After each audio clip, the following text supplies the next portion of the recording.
Cosmology বিদ্যা, astrology, biology, geology, ফিজিক্সের জ্ঞান, পদার্থ বিজ্ঞান, মহাকাশ বিজ্ঞান, রাজনৈতিক শিক্ষা, সামাজিক শিক্ষা, অর্থনৈতিক ব্যবস্থাপনা, পারিবারিক ব্যবস্থাপনা, তুমি বিচার ব্যবস্থা কেমনে করবা, তোমার সমাজ কেমনে তুমি পরিচালনা করবা, তোমার রাষ্ট্র তুমি কিভাবে পরিচালনা করবা, আন্তর্জাতিক জীবন ব্যবস্থা কেমন হবে, বিজনেস তোমার কেমন হওয়া চাই, প্রত্যেকটা সমস্যার সমাধানের শ্রেষ্ঠ উপায় এবং শ্রেষ্ঠ সংবিধান ও গ্রন্থের নাম আল কোরআন।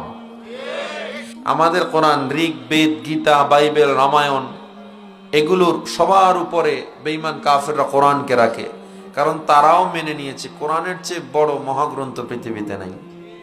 বিজ্ঞান যা আবিষ্কার করছে 200 বছর আগে, কোরআন তা আবিষ্কার করে রাখছে 1500 বছর আগে।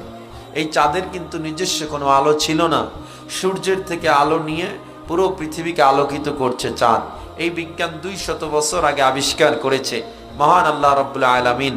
সূরা ফুরকানের 61 নম্বর আয়াতে এমন বিজ্ঞানের এমন তথ্য 1500 বছর আগে কোরআনে বলে দিয়েছে। বিজ্ঞান কক্ষপথ আবিষ্কার করেছে, এই কক্ষপথ বিজ্ঞান আবিষ্কার করেছে 150 বছর আগে। আল্লাহ তাআলা সূরা আম্বিয়ার 33 নম্বর আয়াতে আরো 1500 বছর আগে বলে দিয়েছেন, হুয়াল্লাযী খালাকাল লাইলা ওয়ান নাহারা ওয়াশ শামসা ওয়াল কমার কুল্লুম ফি ফালাকিন ইয়াসবাহুন। শুধু তাই নয়, ফিঙ্গারপ্রিন্ট বিদ্যা। আমি যে টিস্যুর বক্সটা ধরলাম এবং রাখলাম, এখানে কিন্তু আমার আঙুলের ছাপ উঠে গেছে। এটাকে যখন ডিএনএ টেস্ট করা হবে, আমার আঙুলের ছাপের সাথে আমার আইডি কার্ডটাও বেশি উঠবে, কারণ আমি আইডি কার্ড করার সময় আমার আঙুলের ছাপ দিয়েছিলাম, ঠিক না? এই যে বিজ্ঞান আবিষ্কার করেছে, দেখবেন কোথাও কখন কোনো প্রশাসনের লোক যখন অস্ত্র ধরে, খুন হওয়ার পর প্রশাসনের লোক অস্ত্র যখন ধরে তখন রুমাল দিয়ে ধরে। কেন? ওই অস্ত্রে ওই খুনির আঙুলের ছাপ লেগে আছে।